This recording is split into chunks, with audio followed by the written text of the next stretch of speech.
Primary পরীক্ষা নিয়োগের জন্য বাংলা সাহিত্য অংশ থেকে কিছু গুরুত্বপূর্ণ প্রশ্ন উত্তর। মাইকেল মধুসূদন দত্তের প্রধান অবদান সনেটের প্রবর্তক। ঈশ্বরচন্দ্র বিদ্যাসাগর কি জন্য বিশেষভাবে স্মরণীয়? বিধবা বিবাহ প্রবর্তন। এরপরে ৭১-এর দিনগুলি কি জাতীয় রচনা? এটি মূলত স্মৃতিকথা। রাবেয়া খাতুন বাংলা একাডেমি পুরস্কার লাভ করেন কত সালে? ১৯৭৩ সালে। বাংলা ভাষায় মুদ্রিত প্রথম গ্রন্থ রাজা প্রতাপাদিত্য চরিত্র। সতী ময়না ও লোরচন্দ্রানী কার লেখা? এটি মূলত দৌলত গাজীর লেখা। চর্যাপদের নারী কবি কুকুরিপা। চর্যাপদের নারী কবি কুকুরিপা খুবই ইম্পর্টেন্ট একটা প্রশ্ন। চর্যাপদের প্রাচীনতম কবি শহীদুল্লাহর মতে হলো সবরপা।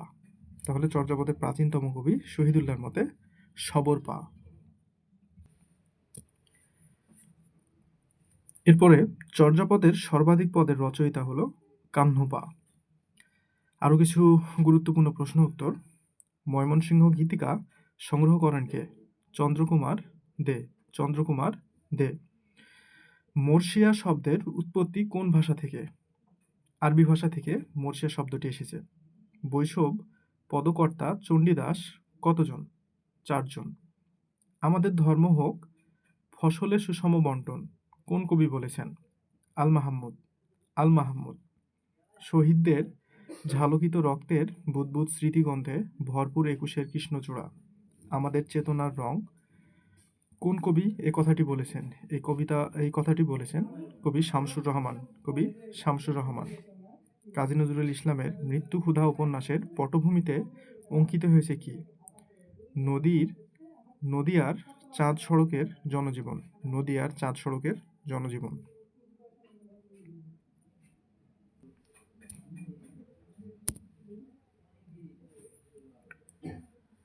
বেগম রোকেয়ার শ্রেষ্ঠ গ্রন্থ কোনটি? অবরোধবাসিনী। বেগম রোকেয়ার শ্রেষ্ঠ গ্রন্থ হলো অবরোধবাসিনী। খুবই গুরুত্বপূর্ণ। যেখানে ফ্রি থিঙ্কিং নেই সেখানে কালচার নেই উক্তিটি কার? রবীন্দ্রনাথ ঠাকুরের। স্ত্রীর মৃত্যুকে উপলক্ষ করে রবীন্দ্রনাথ ঠাকুর রচনা করেন কোনটি?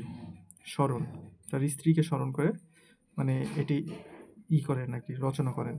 বিষাদ সিন্ধু উপন্যাসের নায়ককে? এজিদ। বিষাদ সিন্ধু উপন্যাসের নায়ক হলো এজিদ। কমলাকান্তের দপ্তর কোন শ্রেণীর রচনা? রম্য রচনা। এটি হলো রম্য রচনা। বাংলা নাটকের পথিকৃতকে? দীনবন্ধু মিত্র। দীনবন্ধু মিত্র। মাইকেল মধুসূদন দত্তের মেঘনাদবধ কাব্য প্রকৃতপক্ষে কোন রসের কাব্য? করুণ রস। এটি হবে করুণ রস। এ সম্পর্কে আরও কিছু আমরা যদি এমসিকিউ দেখি, এখানে গুরুত্বপূর্ণ এমসিকিউগুলা, তাহলে প্রথমে আছে আমাদের ময়মনসিংহ গীতিকা সংগ্রহ করেন কে? এ হচ্ছে চন্দ্রকুমার দে। অর্থাৎ ওপরে যেগুলো পড়লাম সে সম্পর্কিত এমসিকিউ। তাহলে ময়মনসিংহ গীতিকা সংগ্রহ করেন চন্দ্রকুমার দে। বাংলা সাহিত্যে প্রথম প্রণয়াখ্যান কোনটি? প্রথম প্রণয়াখ্যান হলো ইউসুফ জুলেখা। ইউসুফ জুলেখা। আমার সন্তান যেন থাকে দুধে ভাতে লাইনটি নিম্নোক্ত একজন কাব্যে পাওয়া যায়।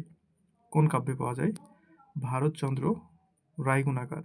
ভারতচন্দ্র রায়গুণাকার।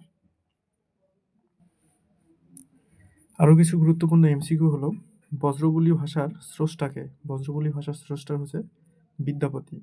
সবার উপর মানুষ সত্য তাহার উপরে নাই, এটি কার রচনা? এটি মূলত হলো চণ্ডীদাসের রচনা। সবার উপর মানুষ সত্য তাহার উপর নাই, এটি হলো চণ্ডীদাসের রচনা। উপন্যাস কোন যুগের সৃষ্টি? উপন্যাস মূলত হলো আধুনিক যুগের সৃষ্টি, অর্থাৎ উপন্যাস আধুনিক যুগের সৃষ্টি।